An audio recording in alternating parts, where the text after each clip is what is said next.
15절 말씀입니다. 열왕기상 3장 1절에서 15절 말씀, 저와 여러분이 다 같이 한 목소리를 읽겠습니다.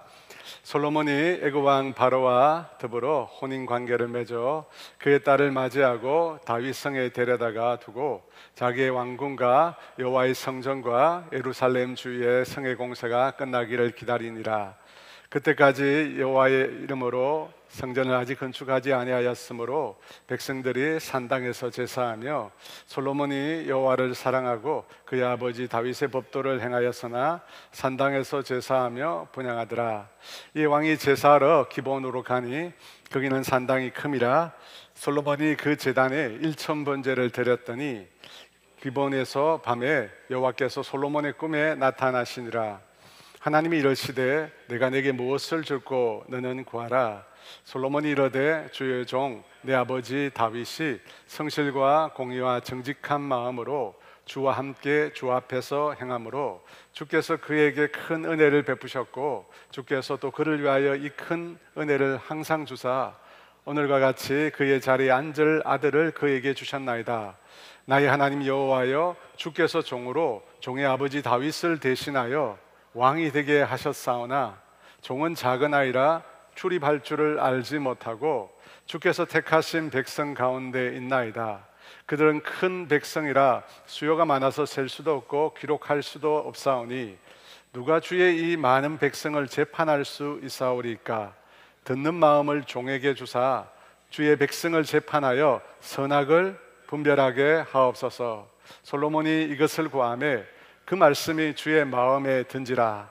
이에 하나님이 그에게 이르시되 내가 이것을 구하도다. 자기를 위하여 장수하기를 구하지 아니하며 부도 구하지 아니하며 자기 원수의 생명을 멸하기도 구하지 아니하고 오직 송사를 듣고 분별하는 지혜를 구하였으니 내가 내 말대로 하여 내게 지혜롭고 총명한 마음을 주노니 내 앞에도 너와 같은 자가 없었거니와 내 뒤에도 너와 같은 자가 일어남이 없으리라. 내가 구하지 아니하는 부귀와 영광도 내게 주노니 내 평생의 왕들 중에 너와 같은 자가 없을 것이라. 내가 만일 행함같이 내 길로 행하며 내 법도와 명령을 지키면 내가 이하리라. 솔로몬이 깨어보니 꿈이더라. 이에 예루살렘에 이르러 여호와의 언약궤 앞에 서서 번제와 감사의 제물을 드리고 모든 신하들을 위하여 잔치하였더라. 아멘. 예배를 위하여 여러분 들으신 헌금을 위해서 다 함께 기도하겠습니다. 하나님 아버지 감사합니다. 감사라는 말로 우리가 다 표현 못할 주께서 우리 가운데 베푸신 은혜가 있습니다. 그 은혜를 따라서 오늘도 주님이 이 자리에 나왔습니다. 주님의 행하심과 우리의 삶 가운데 역사하심을 우리가 믿습니다. 주님을 믿기에 오늘도 우리의 삶의 모든 문제를 주님의 손에 의탁하고 주님께 맡겨드리려고 합니다. 하나님, 우리의 마음을 짓누르고 우리의 생각과 우리에게 염려와 걱정과 불안을 심겨주는 모든 문제들을 이 시간 주님 앞에 다 내려놓기를 원합니다. 주님 앞에 전적으로 맡겨드리게 하여 주시옵소서. 주님 삶을 사는 가운데 우리의 마음이 많이 어두워지고 또 우리의 마음이 많이 힘들었습니다. 주님, 이 시간 주님을 만나는 가운데 우리의 어둠이 주님의 빛 가운데 환하게 밝아지기를 원합니다. 우리의 심령이 회복되게 하시고 주의 은혜가 우리 가운데 차고 넘치는 것들을 경험하게 하여 주시옵소서. 우리가 환한 빛으로 나아가게 하시고 빛 가운데 우리의 심령이 온전히 회복할 수 있도록 주님 역사하여 주시옵소서. 성령 하나님 지혜의 말씀을 들려주시고 그 말씀 가운데 하나님의 진리를 발견하고 그 진리에 순복하고 믿음으로 순종의 삶을 살아가는 우리 모두가 되게 하여 주시옵소서. 하나님 아버지, 우리에게 주께 드릴 수 있는 귀한 물질 아버지 우리에게 허락해 주셔서 감사합니다. 내 것이 아님을 고백하며 물질의 경배를 주 앞에 올려드립니다. 하나님 아버지, 우리에게 주신 것으로 지금 드리지만 앞으로도 더 많이 드릴 수 있도록 우리에게 은혜를 베풀어 주시옵소서. 주님의 공급하심과 주께서 더해 주심으로 우리가 살아가는 줄 믿습니다. 감사하며 예수님의 이름으로 기도합니다. 아멘. 솔로몬은 우리에게 지혜의 왕으로 잘 알려져 있습니다.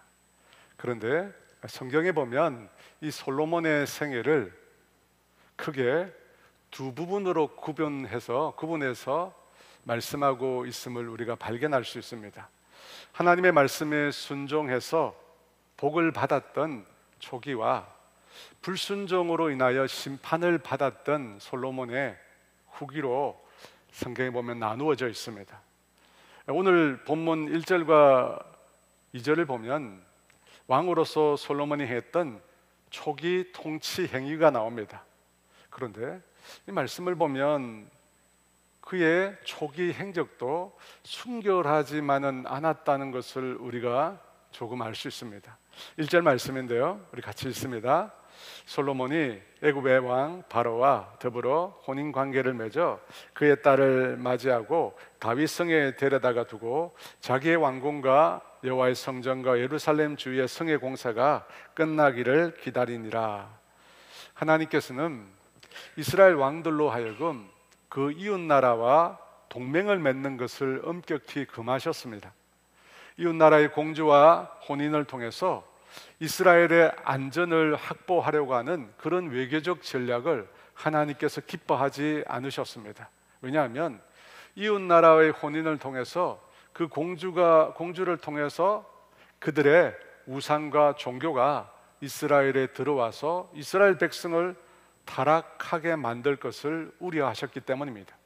그런데 솔로몬이 왕이 된 후에 애굽 왕 바로의 딸과 혼인 관계를 맺었다고 말합니다. 여러분, 바로가 누굽니까? 당대 최강국인 애굽의 왕입니다. 애굽 왕 바로는 당시 다른 나라의 공주를 취하면 취했지 자신의 딸을 다른 나라에 주는 일은 거의 없었습니다. 그런데 솔로몬이 그 바로의 딸과 혼인을 맺었다라고 하는 것은 그만큼 당대 솔로몬의 위상이 높았다는 것을 말해주는 것입니다. 하지만 하나님께서는 그 일을 기뻐하지 않으셨습니다. 정치 외교적으로는 좋은 의도가 되었을지 몰라도 그것이 결국 솔로몬으로 하여금 하나님을 떠나게 되는 일이 될 수 있기 때문입니다. 그리고 실제로 솔로몬은 애굽의 딸을 비롯해서 많은 이방 여인들로 인하여 하나님을 떠나 배교를 하게 됩니다. 열왕기상 11장 3절과 4절입니다. 왕은 후궁이 700명이요 첩이 300명이라 그의 여인들이 왕의 마음을 돌아서게 하였더라. 솔로몬의 나이가 많을 때 그의 여인들이 그의 마음을 돌려 다른 신들을 따르게 하였으므로 왕의 마음이 그의 아버지 다윗의 마음과 같지 아니하여 그의 하나님 여호와 앞에 온전하지 못하였으니. 여러분, 우리가 알듯이 너무나 안타까운 것은 솔로몬의 아버지였던 다윗도 한 여인으로 인하여 죄를 짓게 되었고 그것이 그의 가문의 저주가 되었습니다. 그 일에 누구보다도 큰 피해자가 솔로몬이지 않습니까? 그런데 솔로몬도 그의 아버지의 잘못된 길로 들어서게 되었습니다. 물론 내용은 다르지만 너무나 안타깝게도 솔로몬도 잘못된 길로 들어가게 되었습니다. 여러분, 이걸 보면 아버지와 아들이 놀랍게 같은 길을 갑니다. 아내를 누이라고 속였던 아브람, 이삭처럼 솔로몬도 그 아버지의 아들인 것입니다. 이 같은 솔로몬의 불완전한 모습은 그의 신앙에도 나타납니다. 우리 3절 말씀입니다. 같이 있습니다. 솔로몬이 여호와를 사랑하고 그의 아버지 다윗의 법도를 행하였으나 산당에서 제사하며 분향하더라. 성경은 솔로몬이 하나님을 사랑하고 그의 아버지 다윗의 법도 곧 하나님의 말씀에 순종했다고 합니다. 그런 말을 하면서 마지막에 다소간 의심스러운 표현을 사용하고 있습니다. 다윗의 법도를 행하였으나 산당에서 제사하며 분향하였다고 합니다. 백성들이 산당에서 제사를 드렸는데 솔로몬도 그 산당에서 제사를 드렸다고 합니다. 당시 산당은 대부분 우상을 숭배했던 곳입니다. 그럼에도 그곳에서 제사를 드릴 수밖에 없었던 것은 아직 성전이 건축되지 못했기 때문입니다. 여러분, 이 같은 모습이 솔로몬에게 있었습니다. 그런데 과연 솔로몬은 하나님을 올바로 섬겼을까요? 분명 하나님을 사랑한다고 했는데 그의 아버지 다윗의 법도를 따른다고 했는데 그것이 솔로몬의 마음에서 우러난 진심이었을까요? 아니면 아닐까요? 성경에 보니까 확실한 증거가 나옵니다. 4절 말씀인데요, 우리 같이 읽어보겠습니다. 이에 왕이 제사하러 기브온으로 가니 거기는 산당이 큼이라 솔로몬이 그 제단에 1,000번제를 드렸더니, 솔로몬이 왕이 된 이후에 기브온 산당에 올라가 하나님께 1,000번제를 드렸다고 합니다. 1,000번제. 여러분, 1,000마리의 제물을 죽여서 태워 제사를 드렸다는 것입니다. 1,000마리 제물 한꺼번에 드렸을까요? 그렇지는 않을 것입니다. 오늘날 많은 예수를 믿는다고 말하는 신앙인들이 주일 하루 예배 드리는 것도 힘들어서 코로나 이후에는 가정에서 그냥 편하게 인터넷으로 예배를 드리는 사람이 많습니다. 근데 솔로몬은 1,000번제를 드렸다고 합니다. 만약에 하루에 한 번 제사를 드렸다면 3년을 꼬박 드려야 하는 제사입니다. 아침 저녁으로 드렸다면 1년 반을 드려야 하는 제사이고, 하루 3번 드렸다면 꼬박 1년을 드려야 하는 제사입니다. 여러분, 제사를 드릴 때 제물을 죽이는데 목을 칩니다. 그러면 피가 사방으로 튀깁니다. 그 장면을 보면 얼마나 끔찍한지 모릅니다. 게다가 그 피에서 나오는 비린내가 진동을 합니다. 여러분, 얼마나 역겨운지 모릅니다. 그걸 참아가면서 매일 빠짐없이 1,000번에 걸쳐서 제사를 드린다고 하는 거, 여러분, 쉬운 일이 아닙니다. 사랑하는 여러분, 기독교 신앙을 단 한마디로 표현을 한다면 은혜라는 말로 정의할 수 있습니다. 은혜라고 하는 말은 자격이 없는 자에게 베푸시는 하나님의 놀라운 호의를 뜻합니다. 하나님 편에서 인간을 향해 무한한 사랑, 일방적인 사랑을 베푼다는 것이 은혜입니다. 그래서 여러분, 그 하나님의 은혜 때문에 용서받을 수 없는 죄인들이 용서를 받고 구원을 얻고, 그 하나님의 자녀가 되는 말도 안 되는 일이 일어납니다. 그런데 그 은혜가 바로 기독교 신앙이 다른 종교와 구분되는 가장 중요한 특징입니다. 그런데 우리가 이 은혜를 강조하다가 보니까 우리가 무엇에 소홀하게 되느냐면, 하나님 편이 아니라 인간 편에서 볼 때 하나님을 향한 우리 신앙의 헌신이 너무나 약화됩니다. 은혜를 강조하다 보니까. 무슨 말이냐면, 불교나 힌두교, 이슬람교 같은 기독교를 제외한 모든 종교는 율법 종교입니다. 인간이 자기의 선행을 통해서 스스로 구원을 얻는 자력 종교입니다. 자기 힘으로 구원에 이른다는 것입니다. 여러분, 기독교를 제외한 거의 모든 세상의 종교는 이 자력 종교입니다. 그래서 이 종교를 믿는 사람의 특징이 있는데 뭐냐면, 신앙이 열심히 있습니다. 그들은 자신이 믿는 신을 섬기는 데 있어서 전심을 다하고 최선을 다합니다. 그래서 1,000배, 3,000배, 10,000배 뭐 이런 행위가 흔합니다. 제가 오래전에 이 티벳, 중국에 속해 있죠, 티벳의 수도 라싸라는 곳을 방문한 적이 있었습니다. 단기 선교로 방문을 했는데, 여러분, 이 티벳에는 세계 7대 사찰이 다 있습니다. 세계에서 가장 유명한 7대 사찰 다 있습니다. 그만큼 불교가 융성한 지역인데요, 제가 갔을 때 세계 7대 사찰 중에 하나인 조캉사원이라는 곳을 제가 방문했습니다. 그때가 새벽 시간인데, 그 시간에 수없이 많은 사람들이 이 사원 주위에 몰려 나와 있습니다. 그리고 그 새벽에 오체투지라고 하는 것을 합니다. 이 오체투지는 이 두 팔꿈치, 그리고 두 무릎, 그리고 이마, 이 5부위를 땅에 대고 엎드려 절하는 행위입니다. 순서가 있는데, 합장을 하고 부처를 향하여 마주 섭니다. 그리고 무릎을 먼저 꿇고 그 다음에 두 손을 앞으로 내딛습니다. 그리고 그 다음에 이마가 땅에 닿도록 몸을 완전히 굽힙니다. 여러분, 이게 한 세트예요. 한 세트. 우리 운동할 때 한 세트란 말 많이 썼는데, 근데 이 일을 무한 반복합니다. 그 새벽에 여러분, 절 주위에 수없이 많은 사람들이 몰려 나와 가지고 이 오체투지를 계속 반복합니다. 몇 시간을 해요. 심지어 여러분, 피가 나는데 전혀 개의치 않습니다. 그들은 그 행위를 통해서 자신이 믿는 부처에게 자신이 할 수 있는 최고의 경의를 다한다고 합니다. 자기가 믿는 그 신에게 자신이 할 수 있는 모든 최고의 경의를 다 바친다는 거예요. 여러분, 개중에는 이 티벳의 성산이라고 부르는 카일라스라고 하는 산이 있는데, 그 산을 향하여 오체투지를 하는 사람이 있습니다. 그리고 그 거리가 무려 2,500km라고. 2,500km를 오체투지를 하면서 걸어간다는 거예요. 자신이 믿는 그 신에게 자신이 가지고 있는 모든 경의를 다 바치기 위해서 저런 행위를 합니다.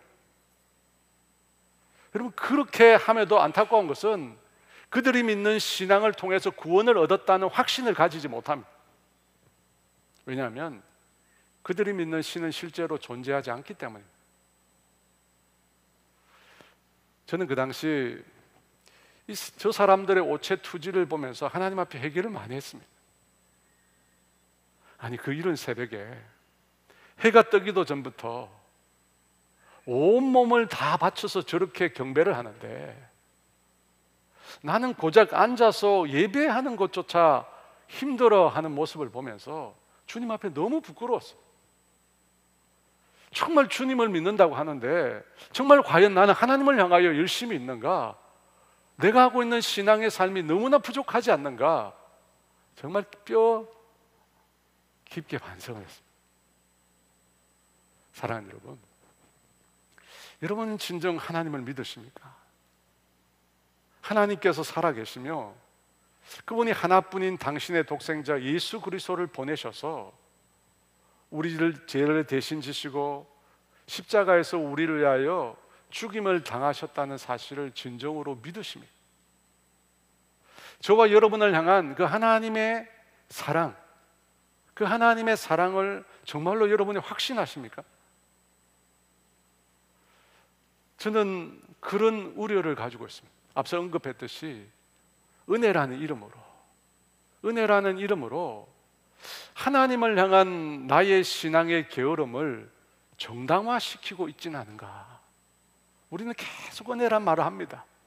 그런데 그 은혜의 말 속에 하나님을 향한 내 신앙의 게으름을 내가 스스로 포장하고 있는 게 아닌가. 사랑하는 여러분, 주님이 우리에게 주신 최고의 계명, 반드시 지켜야 될 최고의 계명이 무엇입니까? 마음을 다하고 뜻을 다하고 힘을 다하고 목숨을 다하여 주 너의 하나님을 사랑하라고 했습니다. 자신의 전부를 다 쏟아서 우리를 사랑하신 그 하나님을 향하여 하나님께서도 동일한 사랑으로 주님을 사랑하라고 우리에게 말씀하셨습니다.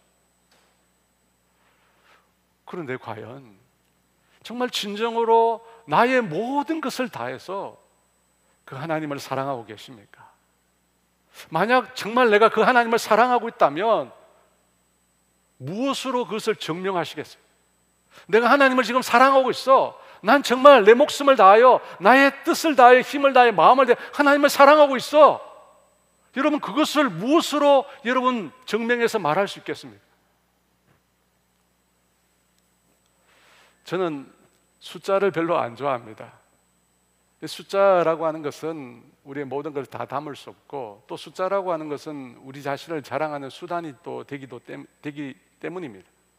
그럼에도 여러분, 숫자 속에는 우리가 부인할 수 없는, 우리가 부정할 수 없는 진심이 담겨 있습니다. 한때 1만 시간의 법칙이라는 게 유행했습니다.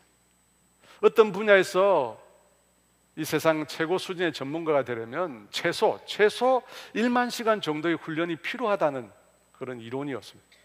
물론 그 시간은 절대적인 시간이 아닙니다. 사람마다 다를 수 있습니다. 하지만 그 숫자의 시간은 뛰어난 전문가가 되려면 그만큼의 노력이 필요하다는 것을 우리에게 가르쳐 줍니다. 여러분, 솔로몬이 하나님 앞에 바쳤던 1000번제, 여러분 그 1000이라고 하는 숫자는 하나님을 향한 그의 신앙이 담겨 있습니다. 그 무엇도 부인할 수 없는 하나님을 향한 솔로몬의 진정한 사랑과 믿음이 그곳에 담겨 있습니다. 그는 그렇게 하나님을 예배한 거예요. 여러분, 우리는 그것을 간과하면 안 됩니다. 은혜라는 이름으로 마치 패스트푸드처럼 우리가 신앙의 삶을 살고 있지 않는지 우리 자신을 돌아봐야 합니다. 바라기는 저도 그렇고 여러분도 그렇고 하나님을 향한 진정한 사랑, 하나님을 향한 진정한 신앙, 여러분 숫자로, 시간으로 저는 표현해 봐야 한다고 생각합니다. 갈수록 많은 분들이 주일 하루 예배 드리는 것, 주일 하루 이 시간 모여서 예배 드리는 게 신앙생활이 전부인 사람들이 늘고 있어요. 여러분 그렇지 않습니까? 주일에 한 번 이렇게 예배드리는 게 신앙생활이 전부예요. 여러분, 이런 신앙의 삶이 과연 우리 삶의 불안감, 두려움, 염려, 걱정으로부터 우리를 지켜줄 수 있을까요? 이 시간 한 번 모인 것으로 여러분의 삶을 지킬 수 있을까요? 저는 절대 불가라고 생각합니다. 이 시간 한 번 예배 드렸다고 여러분의 삶을 신앙으로 지킬 수 없습니다. 절대 지킬 수 없습니다. 마귀가 가만히 안 있어요. 이 자리만 났으면 바로 마귀가 노릴 텐데요.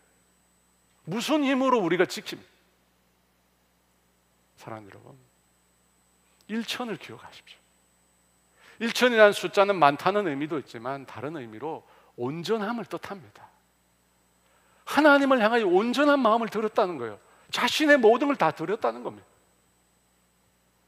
이것을 보면 하나님을 향한 솔로몬의 마음은 부족한 면은 있었지만 그걸 가지고 솔로몬의 당시 신앙을 위선이나 잘못된 것으로 결코 판단할 수 없습니다. 그가 보인 행위처럼 그는 진심으로 하나님을 사랑한 것입니다. 여러분, 그랬기에 하나님께서 솔로몬에게 나타나신 거예요. 하나님께서 솔로몬에게 나타나신 거예요. 그의 마음과 헌신을 하나님께서 받으신 것입니다. 그리고 5절입니다. 우리 같이 있습니다. 기브온에서 밤에 여호와께서 솔로몬의 꿈에 나타나시니라. 하나님이 이르시되 내가 내게 무엇을 줄고 너는 구하라. 솔로몬의 마음을 받으신 하나님께서 꿈에 솔로몬에게 묻습니다. 내가 내게 무엇을 줄까? 너는 구하라. 7절에서 9절에 이렇게 대답합니다. 우리 같이 있습니다. 나의 하나님 여호와여, 주께서 종으로 종의 아버지 다윗을 대신하여 왕이 되게 하셨사오나 종은 작은 아이라 출입할 줄을 알지 못하고 주께서 택하신 백성 가운데 있나이다. 그들은 큰 백성이라 수요가 많아서 셀 수도 없고 기록할 수도 없사오니 누가 주의 이 많은 백성을 재판할 수 있사오리까? 듣는 마음을 종에게 주사 주의 백성을 재판하여 선악을 분별하게 하옵소서. 솔로몬은 하나님을 가리켜 나의 하나님 여호와라고 부릅니다. 그에게 하나님은 나의 하나님입니다. 솔로몬은 자신을 작은 아이에 불과하다고 합니다. 그런 자신이 이 다윗이라고 하는 위대한 왕을 대신해야 한다라고 하는 것을 알고 있었습니다. 여러분, 그 일이 쉽겠습니까? 너무너무 어려운 일이겠죠. 게다가 하나님의 백성은 그 숫자를 셀 수도 기록할 수도 없다고 합니다. 그래서 솔로몬은 그 수없이 많은 하나님의 백성을 재판할 수 있는 지혜를 구하게 됩니다. 왜 여러분 선악을 분별할 수 있는 그 재판의 지혜를 구했을까요? 당시 왕은 최고 통치자로서 재판에서 판결을 내려야 하는 위치에 있었기 때문입니다.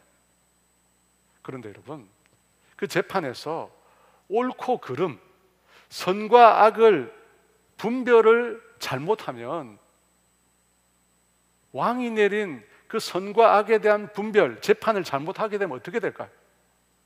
나라가 어지럽게 됩니다. 옳고 그름에 대한 판단을 올바로 내리지 못하면 여러분 그 나라의 기초가 흔들리게 됩니다.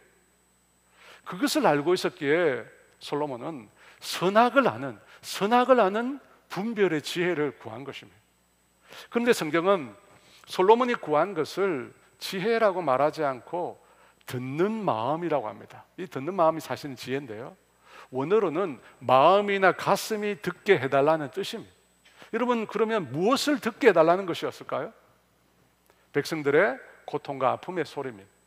우리가 다른 사람의 아픔과 고통을 공감할 때 비로소 우리가 다른 사람을 도울 수 있습니다. 그래서 백성을 재판할 때 선악을 분별하려면 백성의 마음의 소리를 들을 수 있어야 합니다. 그런데 여러분, 그것에 앞서서 들어야 할 것이 있습니다.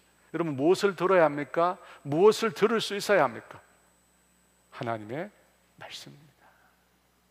하나님이 하시는 말씀을 듣고 하나님의 뜻을 분별할 수가 있어요. 왜? 하나님은 선하시거든. 하나님은 의로우시거든. 하나님의 판결은 옳기 때문에. 여러분, 솔로몬이 구한 듣는 마음은 단순히 듣는 게 아닙니다. 이 듣는 마음은 하나님의 말씀을 듣고 분별하는 마음, 분별력입니다. 분별의 지혜를 말하는 것입니다. 이것을 구한 것입니다.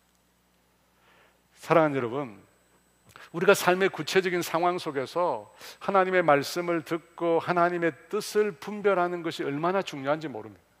여러분, 그것에 따라 우리 인생의 승패가 갈라지잖아요. 3주 전에 이 다윗 이야기를 할 때 다윗이 들염소 바위의 굴에서 사울왕을 죽일 수 있는 절호의 기회를 포착했습니다. 그때 다윗의 무리들이 다윗에게 하나님께서 원수 갚을 천우신지의 기회를 주셨다고 했습니다. 바로 그날이니이다. 바로 하나님께서 다윗 당신에게 원수 갚을 기회를 주셨다고 했습니다. 그 말을 듣고 다윗이 어떻게 합니까? 사울을 죽이려고 일어납니다. 사울을 해하려고 다윗이 몸을 일으키고 앞으로 나아가게 됩니다. 그런데 그때 다윗의 마음에 성광 같은 하나님의 말씀이 들려오게 되죠. 하나님의 뜻이 무엇인지 분별하게 됩니다. 그리고 돌아서서 여호와의 기름 부으심을 해하는 것은 여호와께서 금하시는 것이니. 여러분, 바로 이 분별력, 여러분, 이 분별력이 바로 지혜입니다. 특정한 상황 가운데 하나님의 말씀을 듣는 가운데 하나님의 뜻을 분별하는 것입니다. 여러분, 이것이 우리의 삶의 방향을 좌지우지합니다. 솔로몬이 구한 것이 바로 이것입니다. 사랑하는 여러분, 우리는 하나님의 자녀로 매일 우리가 부딪히는 상황 가운데 하나님의 말씀을 듣고 하나님의 뜻을 분별할 수 있어야 합니다. 여러분, 그것을 위해서 하나님이 우리에게 주신 선물이 있습니다. 바로 성경입니다. 여러분, 성경은 구원의 수단으로 우리에게 주신 말씀만이 아닙니다. 구원뿐만 아니라 성경은 우리의 삶을 인도하시는 놀라운 분별력을 가지고 있는 책입니다. 디모데후서 3장 15절 17절 말씀 우리 같이 있습니다. 또 어려서부터 성경을 알았나니 성경은 능히 너로 하여금 그리스도 예수 안에 있는 믿음으로 말미암아 구원에 이르는 지혜가 있게 하느니라. 모든 성경은 하나님의 감동으로 된 것으로 교훈과 책망과 바르게 함과 의로 교육하기에 유익하니 이는 하나님의 사람으로 온전하게 하며 모든 선한 일을 행할 능력을 갖추게 하려 함이라. 여러분, 성경은 구원에 이르는 지혜가 있습니다. 그런데 그게 전부가 아니에요. 우리의 삶을 인도해 주는 말씀입니다. 우리를 온전하게 합니다. 우리가 선한 일을 행할 능력을 갖추게 합니다. 교훈과 책망과 바르게 함과 의로 교육하는 그 일을 통해서 하나님의 사람으로 올바른 믿음의 삶을 살 수 있도록 도와줍니다. 여러분, 하나님의 말씀은 바로 그런 역할을 합니다. 사랑하는 여러분, 여러분이 매일의 삶 가운데 정말 하나님의 뜻을 분별하고 살아가기를 원하십니까? 진정으로 지혜로운 자의 삶을 여러분 살기를 원하십니까? 주의 말씀을 들으십시오. 주의 말씀을 들으십시오. 특별히 아침에 들으십시오. 시편 143편 다윗이 이렇게 노래합니다. 같이 있습니다. 아침에 나로 하여금 주의 인자한 말씀을 듣게 하소서. 내가 주를 의뢰함이니이다. 내가 다닐 길을 알게 하소서. 내가 내 영혼을 주께 드림이니이다.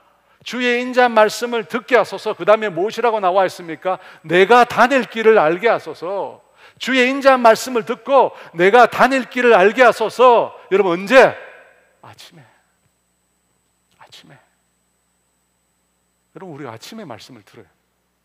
아침에 들어야 그날 하루 살아가는 동안 하나님의 인도함을 받을 거 아니에요. 여러분, 저녁에 들어도 좋죠. 말씀은 늘 은혜스럽지만, 근데 어떻게 합니까? 저녁에 듣고 말씀을 수면제 삼아 우린 잡니다. 그래서 아침에 주의 말씀을 들어요. 여러분, 이것이 분별력 있는 지혜로운 삶을 살아가는 단순한 비결이에요. 너무나 단순한 비결이에요. 아침에 하나님의 말씀을 들으십시오. 하나님께서 그 말씀 가운데 당신의 뜻을 보여줄 것입니다. 하나님이 원하시는 길을 우리에게 말씀해 주실 것입니다. 여러분, 그러면 그 말씀을 따라 살아가십시오. 하나님께서 저와 여러분의 삶 가운데 놀라운 일을 행하실 것입니다. 솔로몬은 하나님께서 무엇을 주기를 원하시는지 물을 때 듣는 마음을 구했습니다. 하나님의 말씀을 듣고 하나님의 뜻을 분별하는 것을 구했습니다. 그와 같은 분별의 지혜는 하나님의 백성을 잘 다스리기 위한 것이었습니다. 그 솔로몬이 구한 대답을 듣고 하나님께서 그것이 마음에 들었다고 나옵니다. 10절 말씀인데요, 같이 읽어볼까요? 솔로몬이 이것을 구하매 그 말씀이 주의 마음에 든지라. 주의 마음에 든지라. 여러분, 이 10절을 번역하면, 직역하면 솔로몬이 이 일을 구하였으므로 그 말씀이 주님의 눈에 좋게 여겨졌더라. 하나님의 마음에 들었다는 말은 하나님 보시기에 좋았더라. 하나님을 기쁘시게 했더라. 하나님을 기쁘시게 했더라. 여러분, 무엇 때문에 솔로몬이 지혜를 구한 것에 대해서 하나님이 그토록 기뻐하셨을까요? 11절에 이렇게 나와 있습니다. 같이 있습니다. 이에 하나님이 그에게 이르시되 내가 이것을 구하도다. 자기를 위하여 장수하기를 구하지 아니하며 부도 구하지 아니하며 자기 원수의 생명도 멸하기를 구하지 아니하고 오직 송사를 듣고 분별하는 지혜를 구하였으니. 왜 하나님이 기뻐하셨습니까? 솔로몬이 자기를 위하여 구하지 않았기 때문입니다. 자기를 위하여 구하지 않고 하나님의 백성을 위하여, 하나님의 나라를 위하여 그가 구했기 때문입니다.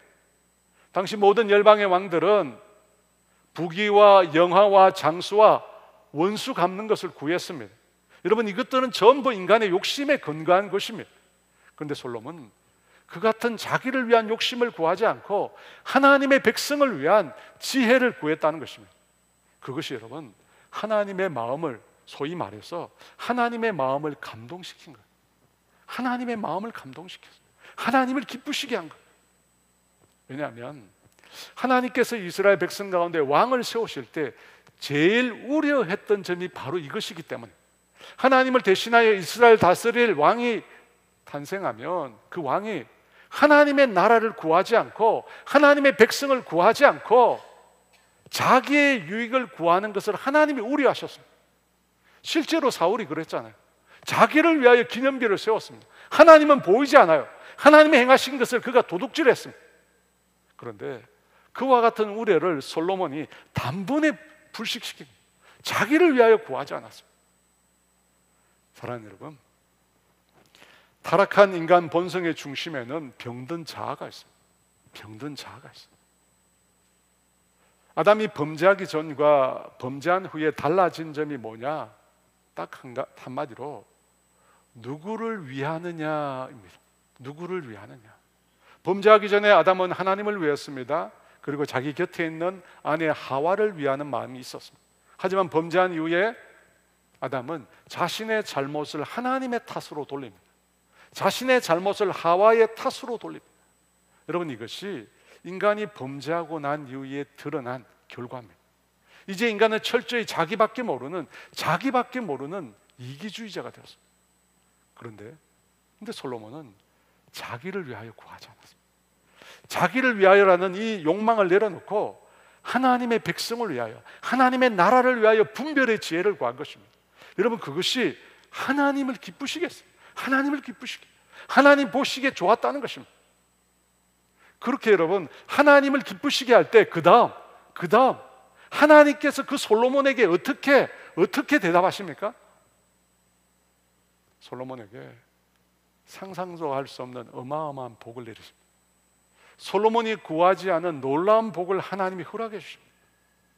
12, 14절 말씀 같이 읽어볼까요? 내가 내 말대로 하여 내게 지혜롭고 총명한 마음을 주노니 내 앞에도 너와 같은 자가 없었거니와 내 뒤에도 너와 같은 자가 일어남이 없으리라. 내가 구하지 않은 부귀와 영광도 내게 주노니 내 평생의 왕들 중에 너와 같은 자가 없을 것이라. 내가 만일 내 아버지 다윗이 행함같이 내 길을 향하며 내 법도와 명령을 지키면 내가 또 내 날을 길게 하리라. 솔로몬이 구한 거 하나님 그 이상을 줘. 내 전에도 너와 같은, 내 후에도 너와 같은 자가 없을 것이야. 그뿐 아니라 그가 구하지 않은 부귀와 영광도 장수도 하나님께서 솔로몬에게 주시겠다고 약속해 주십니다. 여러분, 이 말씀을 통해서 먼저 우리는 뭘 깨닫습니까? 우리 하나님, 우리가 믿고 우리가 따르고 우리가 사랑하는 우리 하나님은 우리에게 좋은 것 주시기 원하시는 분이라는 것입니다. 여러분, 아멘이십니까? 저와 여러분이 믿고 있는 하나님은 당신의 자녀에게, 당신의 백성에게 좋은 것 주시기 원하시는 분이십니다. 요한복음 10장 10절은 이렇게 말씀합니다. 같이 있습니다. 도둑이 오는 것은 도둑질하고 죽이고 멸망시키는 것뿐이요 내가 온 것은 양으로 생명을 얻게 하고 더 풍성히 얻게 하려는 것이라. 가장 귀한 생명을 주고 그 생명뿐만 준 게 아니에요. 더 좋은 것, 더 풍성히 주시고자 하는 것. 여러분, 이것이 우리 주님의 마음입니다. 마태복음 7장 9절에 10절도 이렇게 말씀합니다. 같이 있습니다. 너희 중에 누가 아들이 떡을 달라 하는데 돌을 주며 생선을 달라 하는데 뱀을 줄 사람이 있겠느냐? 너희가 악한 자라도 좋은 것으로 자식에게 줄 알거든 하물며 하늘에 계신 너희 아버지께서 구하는 자에게 좋은 것으로 주시지 않겠느냐? 사랑하는 여러분, 믿으십시오. 우리 하나님은 좋은 것 주시기를 기뻐하시는 분이십니다. 우리가 구하는 것 이상으로 구하지 않는 것까지도 주시려고 하시는 분이십니다. 그런데 여러분, 그런 복을 우리가 어떻게 받을 수 있을까? 구하지 않는 것까지 받을 수 있는 방법이 있다고 성경이 말씀합니다. 구하지 않는 것까지. 여러분, 어떻게 우리가 그걸 얻을 수 있을까요? 우리가 구하는 것이 하나님의 마음에 들 때, 우리가 하나님을 기쁘시게 할 때, 우리가 하나님을 기쁘시게 할 때, 우리가 구하지도 않는 복을 주신다. 여러분, 대부분이 아마 자녀를 키워보셨을 텐데 부모 자녀 관계에 있어서 자녀가 부모의 마음을 기쁘게 합니다. 부모의 마음을 기쁘게 해요. 여러분, 그 자녀를 어떻게 대하세요? 자녀가 말하지도 않은 거 다 주고 싶지 않으세요? 저는 주고 싶던데요. 자녀가 부모의 마음을 기쁘게 하면 다 주고 싶습니다. 호주머니 다 털어서 남김없이 주고 싶습니다. 그게 부모의 마음이에요. 우리 하나님 마찬가지예요. 우리가 당신을 기쁘게 하면, 우리가 하나님을 기쁘시게 하면 우리가 구하지 않는 것까지 하나님 다 주십니다. 여러분, 믿으십니까? 우리가 구하지 않는 것까지 다 주십니다. 여러분, 우리가 좋아하는 게 복이잖아요. 한국 사람이 복을 좋아합니다. 그래 숟가락에도 복을 붙이고 먹잖아요. 복을 좋아해요. 제가 지난주에 한 가정을 신방을 했는데 그 신방간 가정에 아들이 있는데 그 아들 이름이 산입니다. 아실 것 같은데, 이 산이가 아주 특별한 아이입니다. 제가 어릴 때부터 봤는데 아주 남달라요. 저도 늘 산이 위해서 기도하는데 산이 엄마가 무슨 얘기를 하냐면, 산이가 학교에서 아이들한테 이런 말을 한대요. 아이들한테, 너는 복을 받은 사람이야. 산이가 초등학교 3학년이거든요. 초등학교 3학년인데 반 친구들 만나면 너는 복을 받은 사람이야. 너는 복을 받은 사람이야. 이런 말을 한다는 거예요. 얼마나 기특합니까? 아이들이 산이를 좋아한대요. 그러면서 복이 뭐냐? 복이 뭐냐? 그런데요, 예수 믿는 게 복이죠. 여러분, 우리가 어떻게 주님의 복을 받습니까? 주님을 기쁘시게 하는 거예요. 주님의 마음에 드는 거예요. 그것이 성경이 말씀하는 복을 받는 비결이에요. 솔로몬이 하나님의 마음에 드니까, 하나님을 기쁘시게 하니까 하나님께서 상상하지도 못한 복을 주셨어요. 상상하는 복. 그래서 제가 욕심이 생겨서 하나님을 기쁘시게 하는 게 뭔가, 정말 하나님이 기쁘시게 하는 게 뭔가 성경을 찾아봤어요. 몇 가지가 나오더라고요. 여러분, 하나님을 기쁘시게 하는 건 뭘까? 우리에게 복 주시는 하나님을 기쁘시게 하는 방법, 첫째는 순종입니다. 사무엘상 15장 22절에 이렇게 말씀합니다. 같이 있습니다. 사무엘이 이르되 여호와께서 번제와 다른 제사를 그의 목소리를 청종하시는 것을 좋아하심같이 좋아하시겠느냐? 순종이 제사보다 낫고 듣는 것이 수양의 기름보다 나으니, 번제와 다른 제사를 그의 목소리를 청종하는 것을 좋아하심같이 좋아하시겠느냐? 여러분, 말을 막 빚고 왔잖아요. 강조잖아요. 그의 목소리를 따르는 걸 제일 좋아한다는 거예요. 제일 좋아하는 거예요. 주님은 우리의 순종을 좋아하십니다. 우리의 순종이 주님을 기쁘게 하면, 여러분, 우리가 주님께 순종할 때 주님은 어마어마한 것으로 우리에게 축복하십니다. 두 번째, 정직함, 공평함. 잠언 11장 1절 말씀입니다. 같이 있습니다. 속이는 저울은 여호와께서 미워하시나 공평한 추는 그가 기뻐하시는다. 우리 하나님께서는 정직하고 공명정대한 공평한 자를 기뻐하십니다. 여러분, 속이는 것, 거짓말하는 것, 위선 떠는 것, 그것과 속이 다른 것, 우리 하나님이 정말 싫어하십니다. 결단코 하나님 다 아시잖아요. 하나님이 기쁘게 할 수 없습니다. 세 번째는 믿음입니다. 믿음. 히브리서 11장 6절 말씀 같이 있습니다. 믿음이 없이는 하나님을 기쁘시게 하지 못하나니 하나님께 나아가는 자는 반드시 그가 계신 것과 또한 그가 자기를 찾는 자들에게 상 주시는 이심을 믿어야 할지니라. 여기는 벌써 나와 있어요. 믿는 자에게 상 주신다고. 여러분, 믿음은 하나님을 기쁘시게 합니다. 여러분, 믿음이 뭡니까? 하나님의 존재와 그분의 신실하심을 신뢰하는 것입니다. 그뿐만 아닙니다. 여러분, 믿음이 뭡니까? 하나님을 믿고 그분을 의지하는 거예요. 여러분, 믿는다 말만 하는 게 아닙니다. 실제로 믿는다면 하나님께 의탁하는 겁니다. 하나님을 의지하면 내 삶의 모든 걸 하나님께 의탁하는 거예요. 맡기는 것입니다. 맡기는 거예요. 그게 진짜 믿음이잖아요. 믿는다 말하면서 하나님을 신뢰하지 않고 하나님께 맡기지 않으면 무슨 믿음입니까? 주님은 그 믿음을 기뻐하십니다. 그리고 상 주신다고 하잖아요. 히브리서 11장 5절에 이렇게 말합니다. 믿음으로 에녹은 죽음을 보지 않고 옮겨졌으니 하나님이 그를 옮기심으로 다시 보이지 아니하였느니라. 그는 옮겨지기 전에 하나님을 기쁘시게 하는 자라 하는 증거를 받았느니라. 여러분, 믿음은 하나님 기쁘시게 해요. 하나님이 에돔에게 믿음을 보시고 그에게 놀라운 복을 주셨어요. 천국으로 데려가셨어요. 여러분, 또 있습니다. 선행과 나눔, 자비와 긍휼한 마음이 하나님을 기쁘시게 합니다. 히브리서 13장 16절 말씀 같이 있습니다. 선을 행함과 서로 나누어 주기를 잊지 말라. 하나님은 이 같은 제사를 이웃사랑과 나눔, 여러분, 하나님이 기쁘시게 합니다. 여러분, 성경을 읽으면서 여러분 찾아보세요.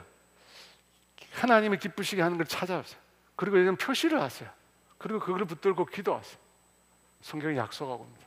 하나님을 기쁘시게 하는 자, 하나님의 마음에 든 자, 하나님 축복하십니다. 여러분, 이외에도 하나님을 기쁘시게 하는 게 있습니다. 찬양입니다. 시편 69편 30절 31절 말씀 읽어볼까요? 내가 노래로 하나님의 이름을 찬송하며 감사함으로 하나님을 위대하시다 하리니 이것이 속옷 뿔과 굽이 있는 황소를 드림보다 여호와를 더욱 기쁘시게 함이 될 것이라. 여러분, 하나님의 이름을 찬양하는 거, 하나님의 이름을 높이는 거, 하나님을 기쁘시게 합니다. 여러분, 찬양은 나를 위한 게 아니에요. 나를 위로하고 내가 평안을 얻기 위해 찬양하는 거 아닙니다. 찬양은 주님께 드리는 거예요. 찬양의 대상은 주님께 하는 거예요. 철저히 주님께 하는 거예요. 그러니 여러분, 찬양 시간에 늦지 마십시오. 하나님을 기쁘게 하는 거예요. 내 입술로 고백하는 그 찬양은 하나님을 기쁘시게 하고 하나님을 영화롭게 하는 거예요. 사랑하는 여러분, 복 받기 원하시죠? 저도 받고 싶습니다. 저도 하나님의 손에 붙들려 복의 통로로 쓰임 받고 싶습니다. 그러려면 하나님을 기쁘시게 하도록 행하십시오. 고상한 표현으로 하나님을 감동시켜 보십시오. 하나님을 감동시켜 보십시오. 잠언 16장 7절은 이런 말씀도 합니다. 같이 있습니다. 사람의 행위가 여호와를 기쁘시게 하면 그 사람의 원수라도 그와 더불어 화목하게 하시느니라. 사랑하는 여러분, 저와 여러분의 삶이 하나님을 기쁘시게 하는데 초점을 맞춰야 합니다. 하나님을 기쁘시게 하는데 우리 삶에 초점을 맞춰야 합니다. 그러면 우리가 상상할 수도 없는 일들이 일어나게 될 것입니다. 상상할 수도 없는 놀라운 복을 하나님께서 부어주실 것입니다. 저는 그 사실을 확신합니다. 솔로몬은 그런 삶을 살았습니다. 솔로몬은 자신을 위하여 구하지 않고 하나님의 백성을 위하여 분별의 지혜를 구했습니다. 그것이 하나님의 마음을 기쁘게 했습니다. 그래서 하나님께서 전무후무한 지혜를 그에게 주셨습니다. 그 지혜에도 부귀와 영화, 원수를 이기는 것, 그리고 장수를 그에게 약속해 주셨습니다. 여러분, 그 약속이 어떻게 되었을까요? 이루어지죠. 오늘 본문 열왕기상 3장 15절의 이후에 보면 솔로몬이 하나님의 백성을 재판하는 사건이 나옵니다. 여러분 다 아시죠? 두 명의 창녀가 찾아와서 산 아들과 죽은 아들이 있는데 누구의 자녀인지 가려달라고 합니다. 그런데 두 사람의 집에는 두 사람 외에는 아무도 없다고 합니다. 증인도 없고 증거도 없고 단지 서로 다른 주장을 펼칩니다. 요즘 같으면 유전자 검사를 해보면 될 텐데 당시에는 그런 검사를 할 수가 없었습니다. 증인도 없고 증거도 없는 상태에서 솔로몬은 놀랍게도 모성애를 자극합니다. 그리고 진짜 엄마를 찾아줍니다. 여러분, 그 재판 이후에 어떤 일이 일어나게 됩니까? 열왕기상 3장 28절입니다. 같이 있습니다. 온 이스라엘이 왕이 심리하여 판결함을 듣고 왕을 두려워하였으니 이는 하나님의 지혜가 그의 속에 있어 판결함을 봅니다. 모든 이스라엘 백성은 하나님의 지혜가 솔로몬에게 있다는 사실을 그 판결을 통해 알게 되었습니다. 하나님의 지혜가 그 속에 있어 하나님의 약속하신 대로 솔로몬에게 지혜를 주신 것입니다. 말씀을 정리합니다. 사랑하는 여러분, 솔로몬은 다윗과 함께 이스라엘의 가장 위대한 왕이었습니다. 그와 같이 위대한 인물이 될 수 있었던 근거가 무엇이었습니까? 하나님에 대한 자기의 사랑을 숫자로 구체적으로 표현했기 때문에, 또 듣는 마음으로 하나님의 말씀을 듣고 하나님의 뜻을 분별했기 때문입니다. 그리고 무엇보다도 자기를 위하지 않고 하나님을 위하고 하나님의 백성을 위함으로 하나님을 기쁘시게 하는 삶을 살았습니다. 여러분, 그런 삶을 살았을 때 하나님께서 솔로몬을 들어 위대한 하나님의 사람으로 그를 세워주셨습니다. 바라기는 저와 여러분 모두가 그런 삶을 살아가시기를 주의 이름으로 축원합니다. 함께 찬양하기를 원하는데요, 찬양 찾기가 너무 어려웠어요. 그래서 우리의 마음을 하나님께 정했으면 좋겠다 하는 마음에서 모든 상황 속에서라는 찬양을 선정했습니다. 이 찬양 함께 찬양합니다.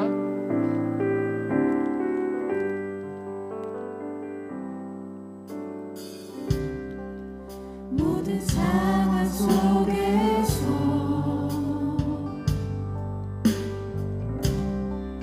주를 찬양할지라.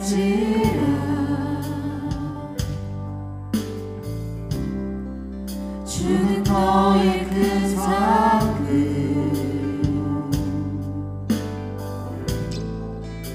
큰 도움이시라.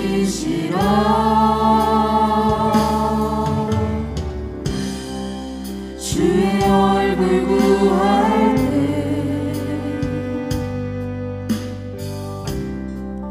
주의 영을 부으사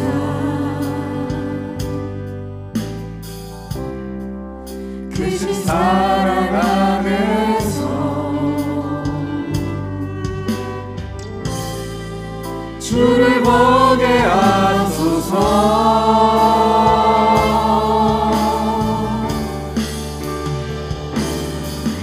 내 영혼이 확정되고 확정되어 싸우니 믿음의 눈 들어 주를 바라봅니다. 내 영혼이 확정되고 확정되어 싸우니 믿음의 눈 들어 주를 바라봅니다.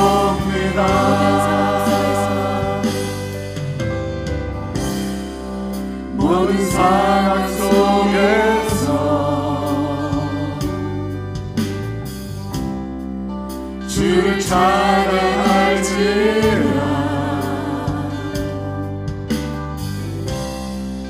주는 너의 큰 사랑을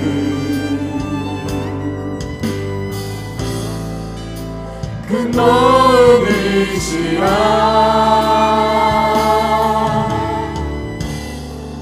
주의 얼굴 구할 때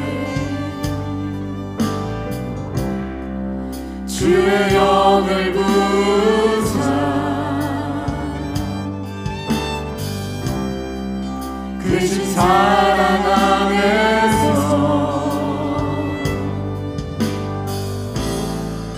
주를 보게 하소서.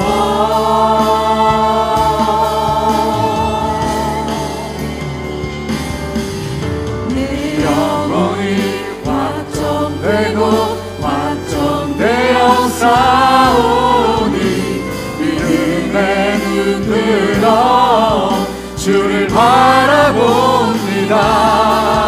내 영혼이 확정되고 확정되어 싸우니 믿음의 눈 들어 주를 바라봅니다. 주를 찬양할 때 주의 나라 이미 임했네. 주의 영원한 나라 오게 하소서.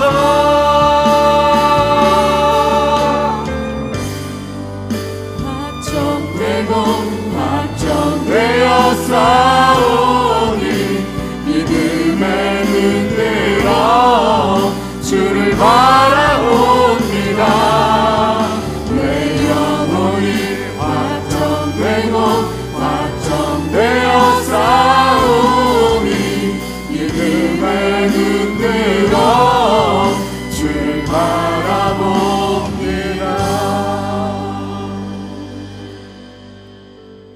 말씀을 준비하면서 솔로몬 하면 지혜잖아요.